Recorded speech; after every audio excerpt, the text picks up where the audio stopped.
A paz do Senhor, meus queridos irmãos, estamos finalizando mais um trimestre, o último do ano.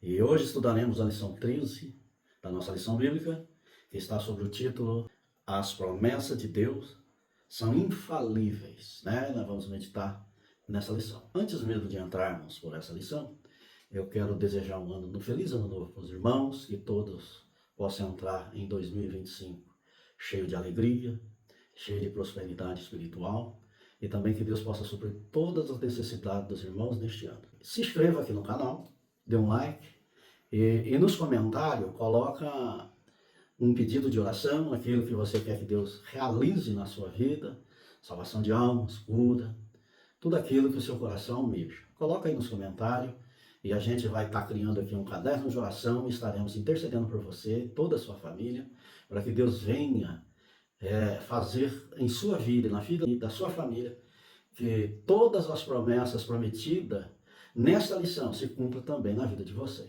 A lição está sobre o título de As promessas de Deus são infalíveis. O texto áudio está assim: Deus não é homem para que minta, nem filho do homem para que se arrependa.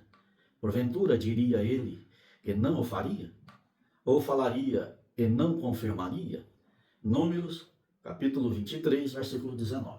Verdade prática está assim: as promessas de Deus são infalíveis, porque Deus e sua palavra sempre cumprem um propósito. E também a leitura bíblica em classe está em Salmo 102, do versículo 25 ao 27, e depois em 2 Pedro, na carta de Pedro, a segunda carta, do capítulo 3, do versículo 8 ao 13. Essa lição também vai apresentar alguns objetivos que precisam ser atingidos.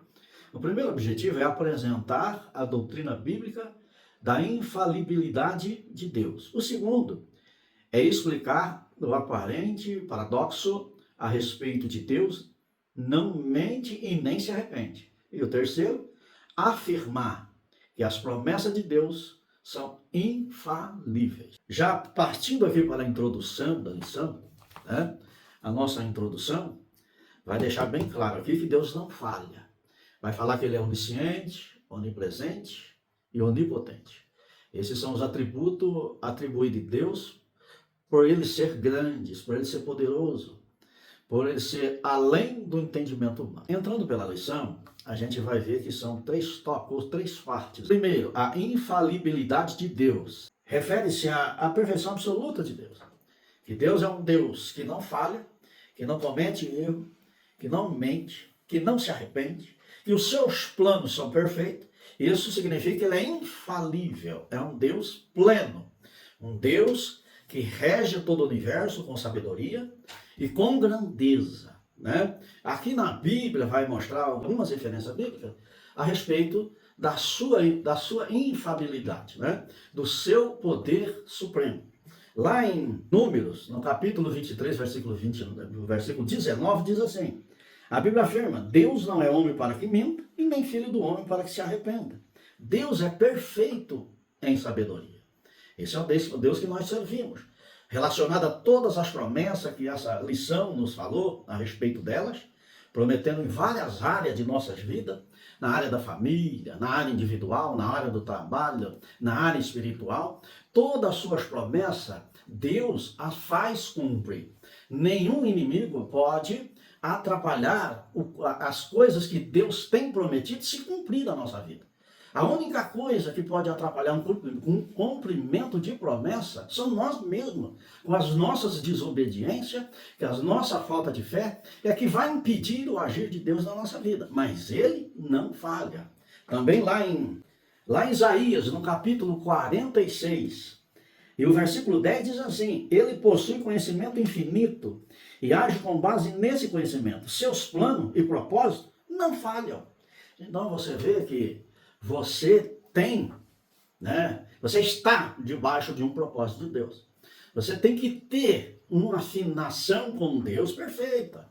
Você tem que estar dentro da sua vontade, para que esse propósito se cumpra e ele não falhe em sua vida. Lá em Salmos, no capítulo 147, versículo 5, diz assim a palavra de Deus: Deus possui conhecimento perfeito e absoluto. Ele conhece todas as coisas, passada, presente e futura, simultaneamente, em totalidade. Nada pode surpreendê-lo ou frustrar os seus planos. Isso garante que suas decisões e juízos são sempre justos e certos. Agora, Salmo 147, versículo 5, diz assim, a palavra de Deus. Grande é o Senhor, nosso e muito poderoso, o seu entendimento não se pode medir e nem impedir. Então Deus é soberano.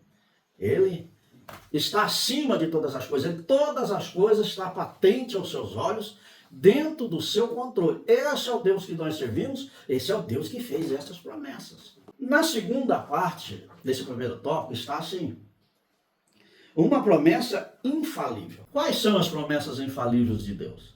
São estas. A salvação por meio de Cristo é uma das suas promessas.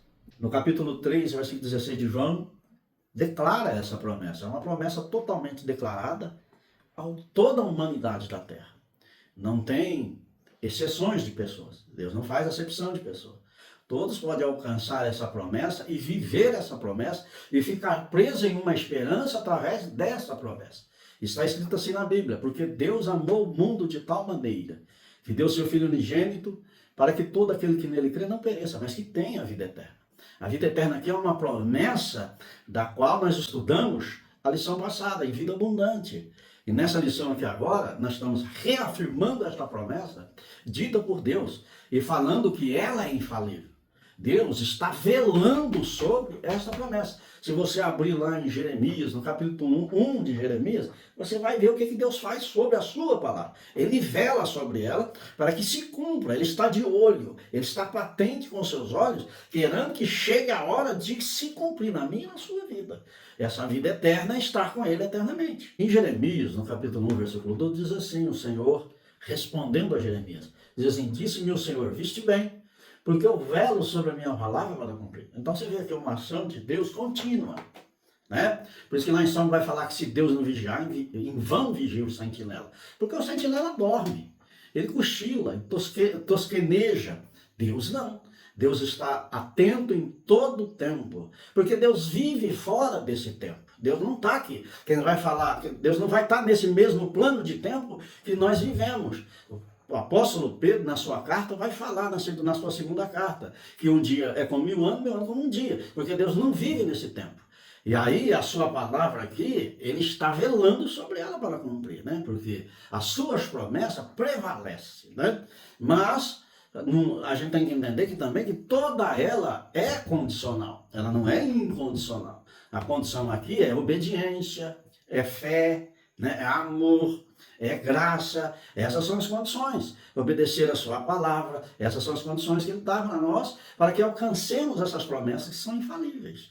A gente, cumprindo este propósito diante de Deus, obedecendo a sua vontade, com certeza todas essas promessas se cumprirão em nossas vidas. Uma das suas promessas é a vida eterna, não é? Está lá na Bíblia, está lá em 1 João, capítulo 2, versículo 25, a primeira carta de João, né? Capítulo 2, 25, diz assim, e esta é a promessa que ele nos faz, ou que ele nos fez, a vida eterna, né? E essa promessa transcende a morte física, oferecendo comunhão eterna com ele, no céu. Você vê que ela vai vencer o plano material e alcançar o espiritual. E habitaremos com ele no céu para todo sempre, para toda eternidade. Essa é uma promessa de Deus que ele vai fazer cumprir e faz cumprir para todos aqueles que partem em Cristo. Já estão com ele na glória. Isso aí já vem se cumprindo desde lá dos primeiros habitantes da terra. Todos aqueles que eram tementes a Deus estão com ele desde o princípio. Uma das promessas é presença, né, e fidelidade de Deus. Deus é fiel e é presente. Capítulo 23 de Salmos, né, ele vai falar da presença de Deus. Ele diz, ainda que eu passasse pelo vale da sombra e da morte, não temeria mal algum, porque eu sei que tu estás comigo. Então você vê que o salmista, ele vai exaltar a Deus, mesmo na dificuldade, porque ele sabe que vai passar pelo vale da sombra e da morte. Ele sabe que vai passar por dificuldade, mas Deus está presente. E a presença de Deus dá regalia de paz, de alegria, de bonança. Você sabe que pode deitar em verde espaço, ser guiado em águas tranquilas, porque Deus está presente. Essa aí é uma das promessas de um Deus infalível, um Deus que não falha. E uma última promessa que eu quero falar aqui além de muitas que tem, né, que ele fez em toda a Bíblia, a de qual Deus vai restaurar todas as coisas. Tudo vai ser restaurado, inclusive nós. Seremos transformados num corpo glorioso. A Bíblia fala lá em Apocalipse, no capítulo 21, e o versículo de número 5, e diz assim: E aquele que estava sentado no trono disse: Eu faço nova todas as coisas. Então você vê que haverá um renovo para todo mundo. Deus vai fazer novos céus e novas terras. Aquelas primeiras coisas se passaram. Eis que tudo se fez novo. Olha de qual promessa você está firmando a sua fé através do nosso Senhor e Salvador Jesus Cristo. Nessas promessas de um Deus infalível. Esse é o Deus que eu conheço. Esse é o Deus que tem cumprido as suas promessas na minha vida. Hoje eu sou uma nova criatura, com um novo pensamento, com um novo propósito. Por quê? Porque Jesus age na minha vida. Porque Jesus está presente no meu lar. E Deus tem agido com misericórdia, apesar de nós ser falhos. Mesmo assim, ele permanece fiel. Na terceira parte desse primeiro tópico está a palavra infalível de Deus. Ao longo da Bíblia, Deus vai cumprir a sua palavra. Para os hebreus, Deus tem cumprido toda a palavra que tenha dito ao seu povo. Se você olhar lá no capítulo 9 de Zacarias, né? Se você abrir a sua Bíblia aí, você vai ver lá o capítulo 9, que é a segunda parte do livro de Zacarias, né? É o início de uma segunda era, ou uma parte mais poética, vai sair da parte profética, que é do 1 ao 8, e vai entrar aqui em promessa. Deus vai fazer ali ao povo de Israel promessas para eles. Inclusive, ali no capítulo 9, versículo 9 de Zacarias, está uma das promessas de Deus ao povo de Israel, muito maravilhosa, que se cumpriu. A história vai falar que ali dividiu o calendário, né?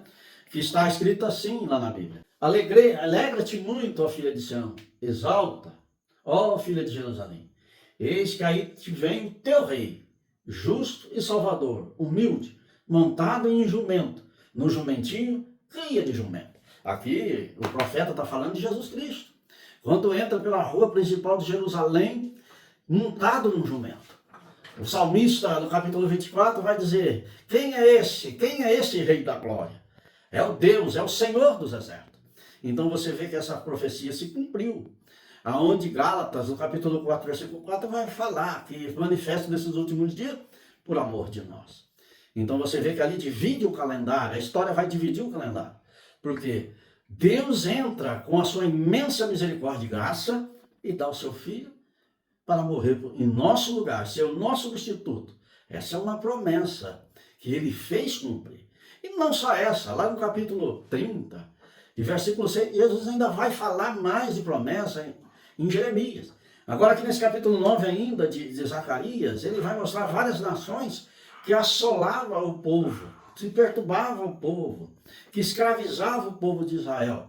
E Deus vai prometer uma espada, vai fazer uma promessa de espada, para que Israel não sofresse mais esse tipo de dano, né? Se você ver lá no capítulo 9, versículo 12 ainda, de Zacarias, você vai ver Deus falando assim: voltai à fortaleza, ó preso de esperança, né? Também hoje vos anuncio que tudo vos restituirei em dobro. Olha a promessa de Deus. Tudo que perdeu, tudo que foi tirado, tudo que foi saqueado, Deus está dizendo que retribui em dobro. Aqui em Jeremias, no capítulo 30 e o versículo 8, diz assim a respeito das promessas que Deus fez a Israel. Diz assim: naquele dia, diz o Senhor dos Exércitos, eu quebrarei o seu jugo de sobre o teu pescoço, e quebrarei os teus canzins, e nunca mais estrangeiro farão escravo este povo. Essa é uma promessa que Deus faz a Israel. E essa promessa, a gente sabe que pela história do povo de Israel, pelas assolações, pela escravidão que sofreram desde a Babilônia, depois pelos gregos e por último pelos romanos, e ali a gente viu uma destruição total de Jerusalém, 70 anos depois de Cristo, ali pelo general Tito, que entrou e destruiu toda Jerusalém. E o povo de Israel foi disperso pelo mundo. E Deus faz essa promessa aqui há mais de 500 anos antes desse acontecimento. E o Senhor Deus, agora no nosso século, no século passado, Deus vai cumprir essa promessa. Que ali no ano de 1948, quando Oswaldo Aranha, com seu voto de Minerva, vota a favor de Israel tornar-se nação. Aqui você vê um cumprimento da palavra de Deus, onde ninguém mais pode escravizar Israel. Que agora ninguém mais assola o povo de Israel, porque Deus tirou esse jugo e essa palavra se cumpriu. A gente vê que na palavra de Deus, que nem está registrado aqui, no primeiro livro de Reis, né, no capítulo 8, versículo 56, que está aqui na nossa lição, que está dizendo assim: bendito seja o Senhor, que deu repouso ao seu povo de Israel, segundo tudo o que prometera. Nenhum só palavra falhou de todas as suas boas promessas, feita por intermédio de Moisés e seu povo. E aqui a Bíblia vai falar e confirmar as promessas, que nem está ali em Jeremias, no capítulo 30, versículo 8. Deus, ele está atento, Deus está olhando, Deus é firme em seus propósitos, né? E todas as suas promessas dependem muito da nossa conduta diante dele. Amém? Agora, no segundo tópico da lição, está escrito assim: Deus não mente e nem se arrepende. A primeira parte desse tópico está assim: Deus não mente e nem se arrepende. Em Números, no capítulo 23, versículo 19, está assim: Deus não é homem para que minta, nem filho do homem para que se arrependa. Porventura, tendo ele prometido, não o fará, ou tenha falado, não o cumprirá? Então você vê que a fidelidade de Deus é a base da confiança dos crentes em suas promessas. A lição que vai fazer referência a um episódio ali do Antigo Testamento a respeito de Balaão, quando Balaque é chamado por este rei para que ele amaldiçoasse o povo de Deus. Mas as promessas, profecias vêm de Deus, é de Deus, não é de Balaão. E Deus não havia ordenado a Balaão amaldiçoar o povo. Então, a única coisa que Balaão poderia fazer é abençoar o povo de Israel, porque a promessa e a palavra pertencem a Deus. Deus é o dono das verdadeiras promessas. Então, Balaão se tornou incapaz diante do desejo do rei, né? Porque as promessas de Deus se cumprem e se cumpriu no povo de Israel. O versículo que fala em Números, no 23, 19, que nós lemos a respeito de arrependimento, que Deus não se arrepende, é uma verdade. Finalizando essa primeira parte do segundo tópico, Balaão aqui ficou incapaz de amaldiçoar o povo, porque Deus não ordenara que ele fizesse isso. Então, ele não teve como amaldiçoar o povo de Israel, porque Deus é fiel em suas promessas.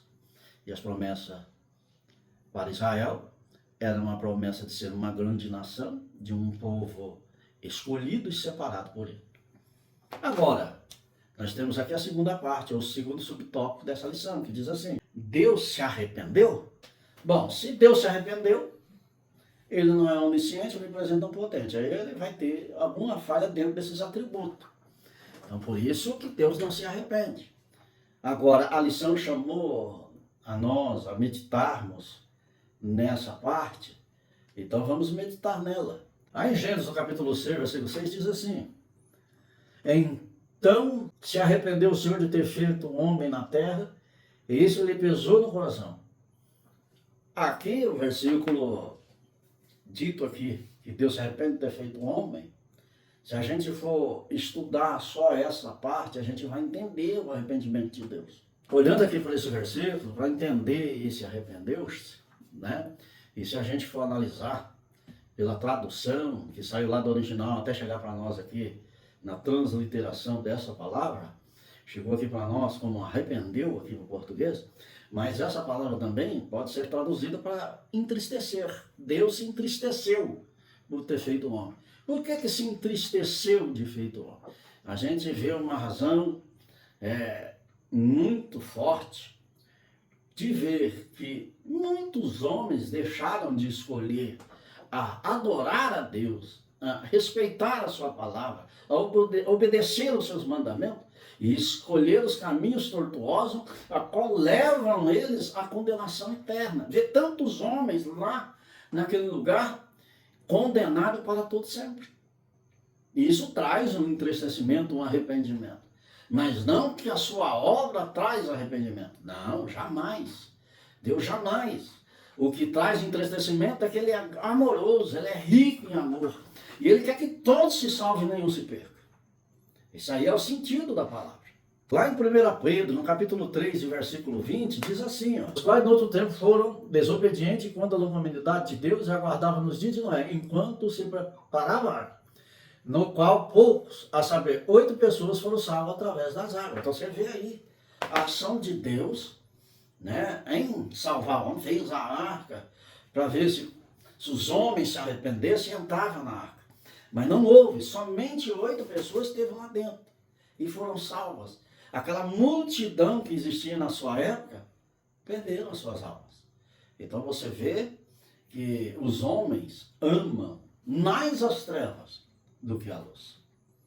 Esse é um ponto, desde os princípios, que vai durar toda a eternidade, até a consumação dos séculos, até quando tudo se findar. Haverá homens salvos e haverá homens que não serão salvos, né? Por opção de escolha, de não escolher ser salvo por Cristo, mas negar a sua fé em Cristo. Então aí gera em Deus um entristecimento. A terceira parte está assim, uma aparente contradição. Quando a gente lemos ali que Deus se arrependeu, é porque isso aí quer dizer que é na visão humana. Na visão de Deus não tem arrependimento. Agora, dentro do sentimento de Deus, você vai encontrar entristecer. Ele se entristece por causa das nossas ações, a nossa desobediência. Porque o próprio Senhor Jesus, quando esteve conosco, ele veio nos alertar. Por quê? Por que ele veio? Qual a razão dele ter vindo? Para salvar. Salvar do quê? Salvar de uma condenação que é eterna. Não sai de lá. E a Bíblia fala que é eternamente. Então Jesus veio para resgatarmos desse destino cruel que toda a humanidade está sujeito a essa condenação. Se formos procurar por nós mesmos salvação, não tem como. Porque somos pecadores, herdeiros do pecado. Somos herdeiros do primeiro homem. Trazemos a semelhança dele. Agora, para herdar a vida eterna, também precisamos trazer a semelhança do segundo Adão, que é Cristo. Isso o apóstolo Paulo vai falar no capítulo 15 de 1 Coríntios. Sendo o primeiro homem, sendo feito alma vivente, primeiro Adão, alma vivente, o segundo Adão, espírito vivificante. Jesus veio para trazer vida, para cumprir essa promessa que é infalível de Deus em todo aquele que se arrepende e toma em si mesmo o propósito de servir a Deus através de Jesus Cristo. Amém? Irmãos, ainda nesse tópico aqui, uma aparente contradição, a gente tem que entender uma coisa. A Bíblia, como a palavra de Deus, ela é considerada por muitos cristãos como inerrante, infalível, ou seja, sem erros ou contradições quando compreendida corretamente no contexto histórico. Tem que partir para isso, cultural, linguístico, teológico. No entanto, alguma passagem pode aparecer contraditória à primeira vista, né? Especialmente quando analisada superficialmente ou fora do contexto. Essas aparentes contradições geralmente se explicam por diferenças de perspectiva, tradução, estilo literário ou contexto. Vamos examinar isso com mais profundidade. Vamos lá, vamos buscar lá dentro da Bíblia esse subtópico aqui, né? Vamos lá. Deus é imutável, não muda de ideia? Então, vamos lá. Lá em Malaquias 3,6 diz assim, porque eu, o Senhor, não mudo. Essa é a palavra de Deus ao profeta Isaías, ao profeta Malaquias. O próprio Senhor Deus. E diz assim também, então o Senhor arrependeu-se no mal que dissera que havia de fazer ao povo? Essa expressão geralmente reflete linguagem humana, olha aqui, ela é antropomorfismo, humano. Você está usando a linguagem humana para descrever Deus. Aquilo que você sente Deus não sente a mesma coisa. É apenas figura de linguagem. Ainda que uma aparente contradição, a palavra de Deus não existe contradição. A gente tem que entender que a Bíblia é interpretação. Ela sai lá do original e caminhou várias nações para chegar para nós aqui. E essa palavra chegou, arrependeu. E não é só esse sentido. Você tem que entender o contexto da história para entender o arrependeu. No contexto da história ali vai falar a respeito dos homens que amaram mais as trevas do que a luz.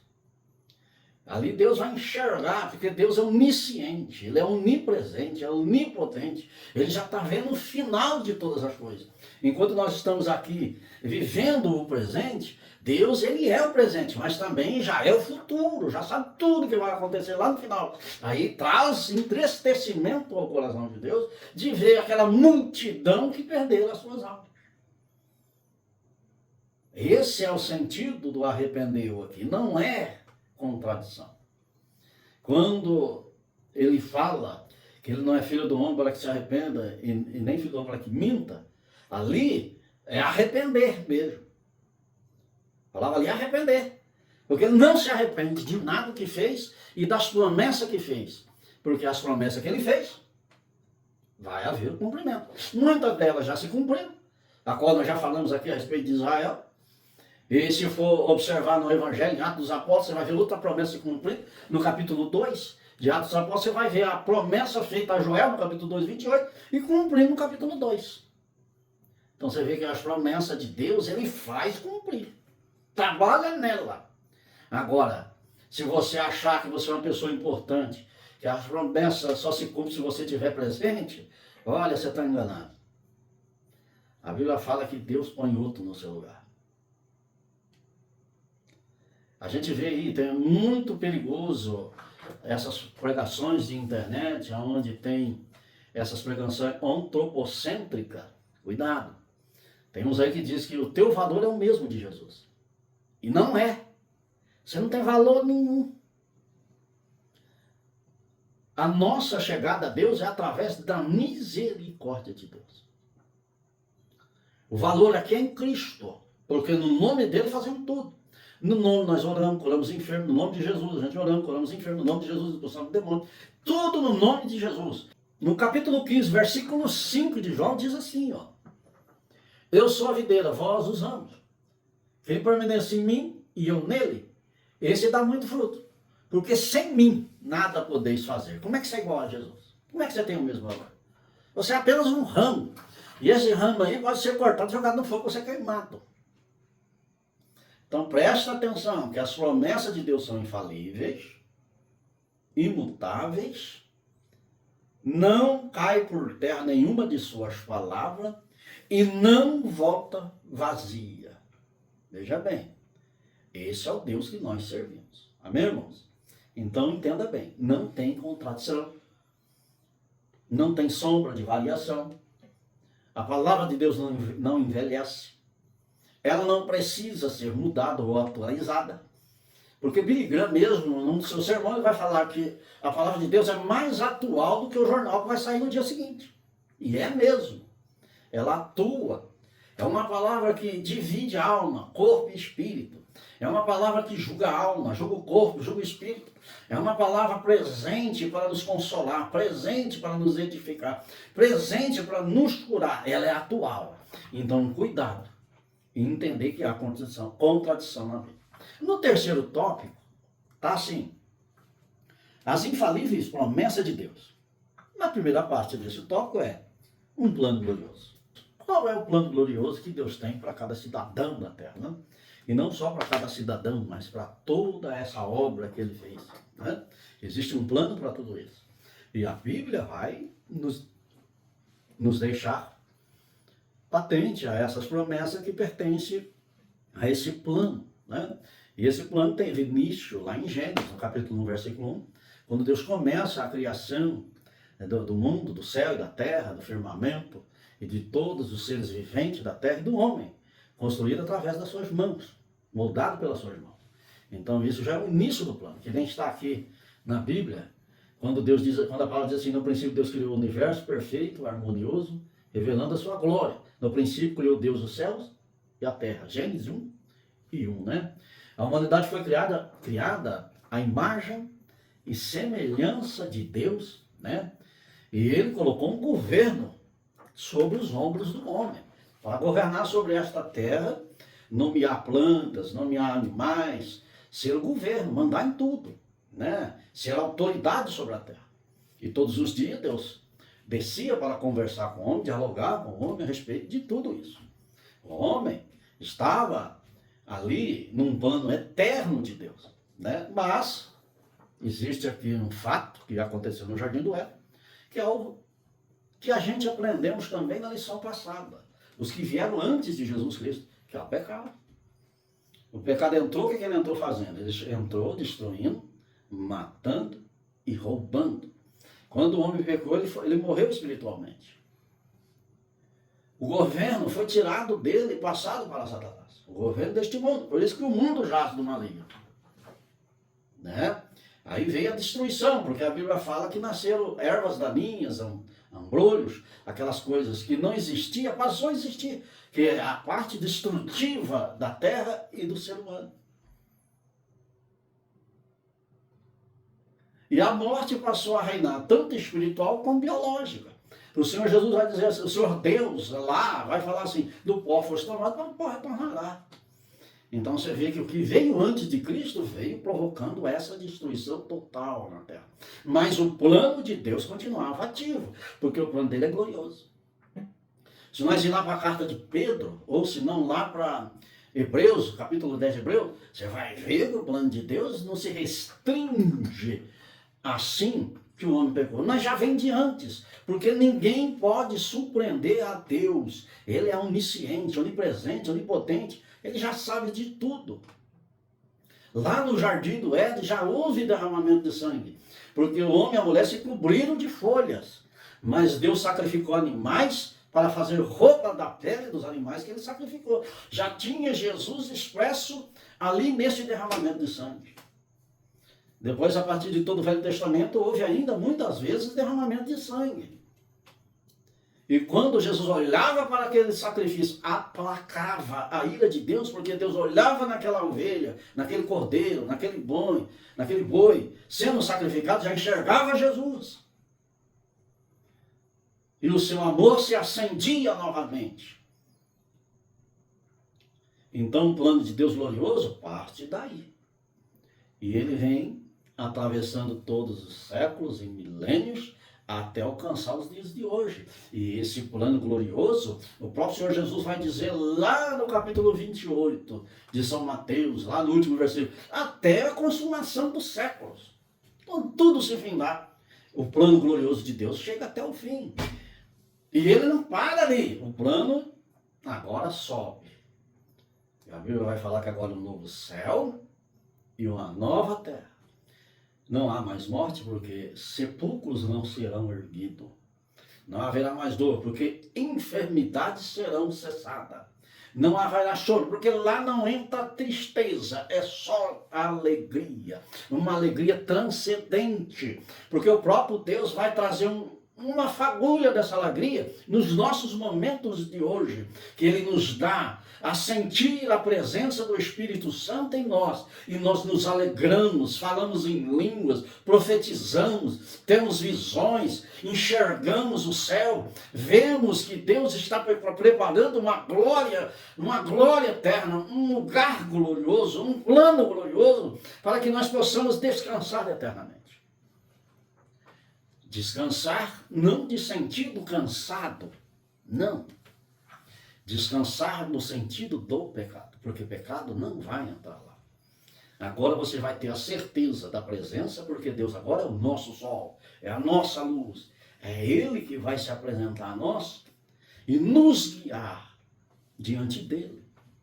E lá glorificaremos o seu nome eternamente.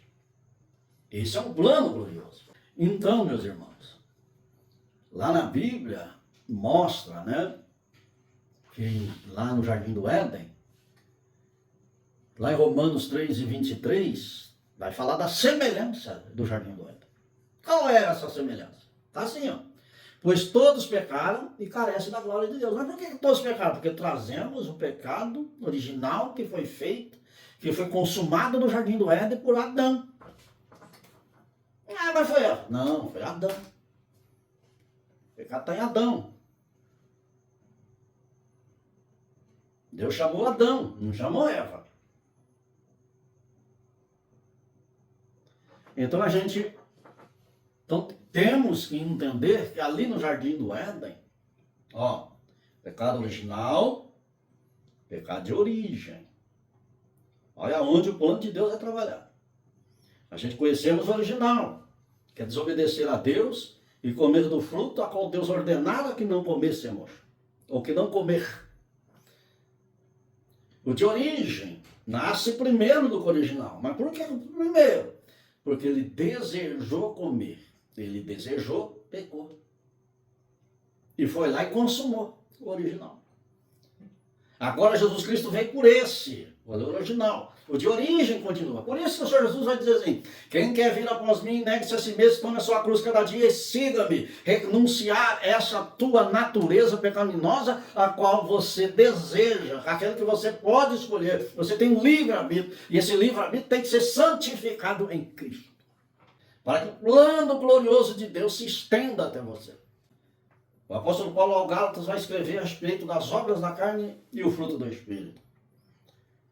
As obras da carne estão no desejo que está na sua carne, entrelaçado com você.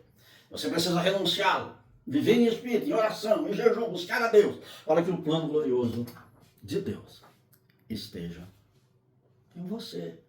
Olhamos ali para a Bíblia em Efésios, no capítulo 11, no capítulo 1, versículo 11 e 12, um dos versículos citados por essa lição, que diz assim: que nele digo, no qual fomos também feitos herança, predestinados segundo o propósito daquele que faz todas as coisas conforme o conselho da sua vontade, a fim de sermos para o louvor e da sua glória.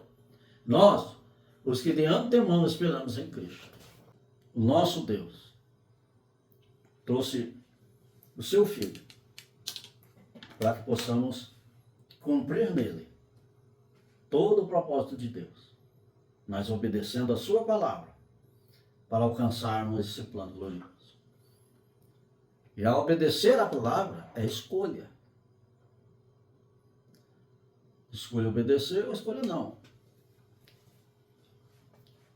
Não é a palavra se adaptar ao nosso modo de vida, mas nós se adaptar à palavra do Senhor, renunciando a nós mesmos. O segundo subtópico está dizendo assim: a eternidade. A eternidade aqui vai falar de uma eternidade com Cristo. Mas temos que entender também que existe também uma eternidade sem Cristo. A Bíblia vai falar que aqueles que não foram achados seu nome escrito no livro da vida, foram lançados no lago de fogo, eternamente. É outra eternidade, só que com uma diferença. Há um Deus presente e a eternidade sem Deus. Você está vivo aqui nesse plano, você está sempre na presença de Deus. Quando você olha o sol, é a presença de Deus. Você olha a lua, a presença de Deus. A estrela também é a presença de Deus. Os pássaros, os animais, tudo é a presença de Deus. O vento que sopra, o ar que você respira, o alimento que você se alimenta, tudo é a presença de Deus. Lá no lago de fogo, a condenação eterna, não existe nada disso, porque já não tem mais a presença de Deus. Você não tem mais nada, você não enxerga mais nada, você não vê mais nada, eternamente em sofrimento. A segunda parte do terceiro tópico diz assim: a eternidade. A eternidade, segundo a Bíblia, refere-se à existência sem fim, tanto em relação à natureza de Deus quanto ao destino da humanidade. É um conceito central nas Escrituras que revela a infinitude de Deus e o plano eterno para a criação. Vamos explorar a eternidade em seus diferentes aspectos, conforme descrito na Bíblia. Vamos lá. A eternidade de Deus, Lá em Salmo, no capítulo 90, versículo 2, diz assim: antes que os montes nascessem e se formasse a terra e o mundo, de eternidade a eternidade, tu és Deus. Deus é eterno. Antes de tudo que você vê e conhece, Deus já é. Deus não tem princípio de dias, não tem final deles. Deus é a própria eternidade. Em Lamentações 5,19 diz assim: o Senhor reina para sempre, e o teu trono permanece de geração em geração. Então você vê que tanta geração que surgiu, e tanta geração vão surgir, e o trono de Deus permanece ali, sempre, para todos sempre, né? Em Daniel 12:2 diz assim: muitos dos que dormem no pó da terra ressuscitarão, um para a vida eterna e outros para a vergonha e desprezo eterno. Então você vê que tem duas eternidades. A eternidade com Deus é uma eternidade sempre. Agora, a escolha é minha, em onde eu vou querer passar a minha eternidade, com Deus ou sem Deus. Agora eu preciso fazer a escolha certa para passar a eternidade com Deus, livre de uma condenação, né? Em Eclesiastes 3:11 diz assim: Deus colocou o conceito de eternidade. Em Eclesiastes 3:11 diz assim: ele fez tudo apropriado ao seu tempo. Também pôs no coração do homem o anseio pela eternidade. Há um versículo lá em Provérbios diz que há muitos caminhos que parecem direito ao homem, mas são caminhos de morte. Então viver, voltar a viver, estar presente em vida é o desejo de todos os homens. Então vai ver vários conceitos e filosofias humanas para determinar o sentido de ser eterno ou de voltar a uma eternidade. Mas a Bíblia fala de uma só eternidade que está em Cristo. Por isso que Jesus vai dizer: eu sou o caminho, a verdade e a vida, ninguém vem ao Pai a não se for por mim. Para ir a Deus e viver eternamente com Ele, tem que passar por Cristo. Tem que entrar pela uma verdade, tem que andar em verdade. Para ter vida, que está nele, essa vida é eterna. E para ter essa vida eterna, é muito importante conhecer a Deus. O Senhor Deus vai dizer assim que importa conhecermos a Deus. O Senhor Jesus vai dizer assim que examinai as Escrituras, porque nela acharás o que testifica de mim. Então precisa conhecer a Deus, ter um relacionamento com Deus, para poder ter essa vida eterna com Ele. Viver essa eternidade com Ele. Em João capítulo 17, versículo 3 diz: a vida eterna é essa, que te conheçam o único Deus verdadeiro e a Jesus Cristo, a quem enviaste. Jesus nos conduz à vida eterna. Por isso Deus tem lá um novo céu, uma nova terra, esperando essa igreja, esse povo santo. A Bíblia diz assim: é um povo santo, zeloso, de boas obras, que o Senhor Jesus vai vir fazer aqui, ó. Vem cá, tirar com força, arrebatar da terra e levar com Ele. E a Bíblia fala lá em Apocalipse 21:1 que diz assim: e vi um novo céu e uma nova terra, pois o primeiro céu e a primeira terra passaram e o mar já não existe. Então você vê que Deus tem um plano glorioso para viver nós em eternidade. Ele enxugará de nós, dos nossos olhos, toda lágrima. Ele enxugará dos olhos toda lágrima. Não haverá mais morte, nem tristeza, nem choro, nem dor, pois a antiga ordem já passou. Então você vê que isso aqui vai ficar tudo para o passado. E tudo surgirá novo nessa eternidade aqui. Ele que garante. É Deus que garante essa eternidade.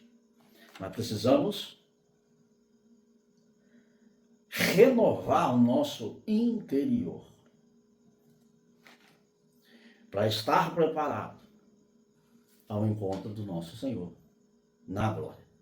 Que esse corpo aqui que é corruptível herdará a incorrupção semelhante ao corpo de Cristo e seremos glorificados nele para vivermos eternamente no céu. O terceiro tópico diz assim: a esperança forjada na promessa infalível de Deus.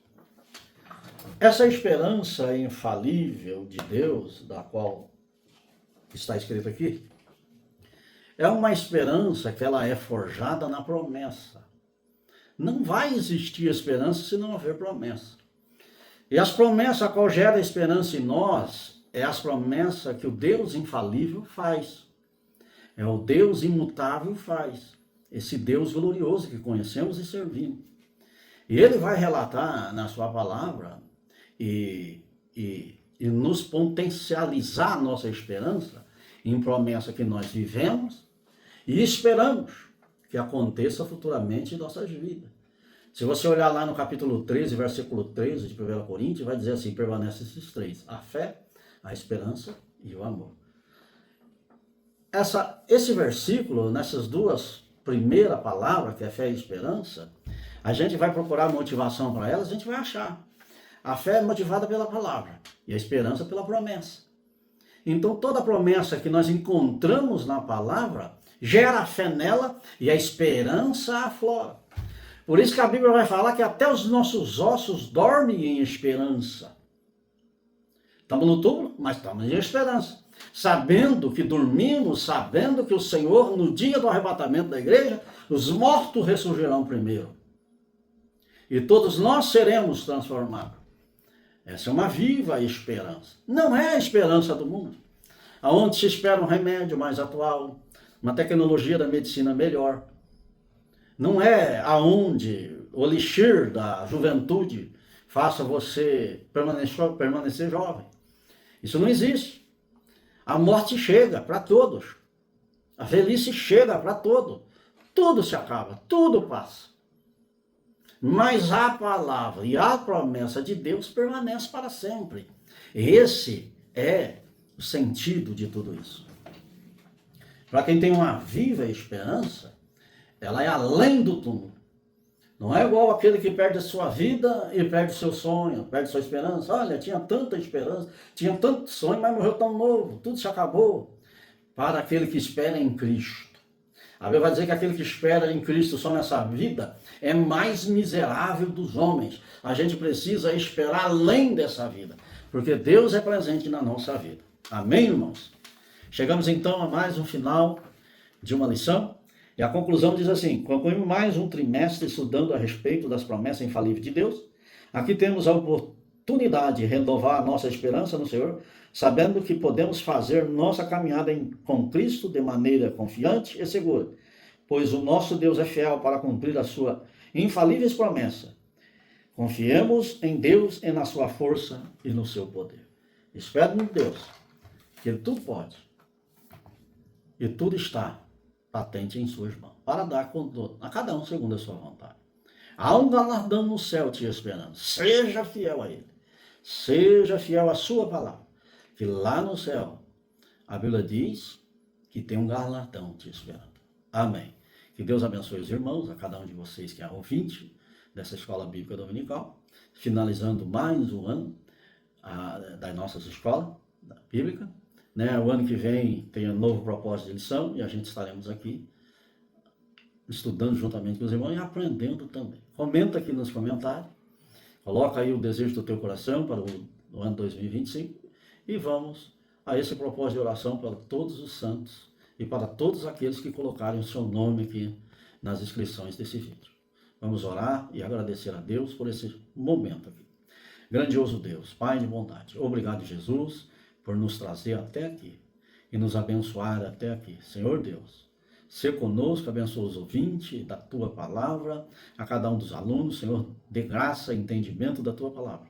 Abençoa, Senhor, todas as escolas bíblicas de todas as igrejas deste dia, todos os professores, dando graça, que eles possam manusear a Tua Palavra com sabedoria, Jesus Cristo, e almas possam se converter ao Teu santo e glorioso nome para um dia também fazer parte dessas promessas.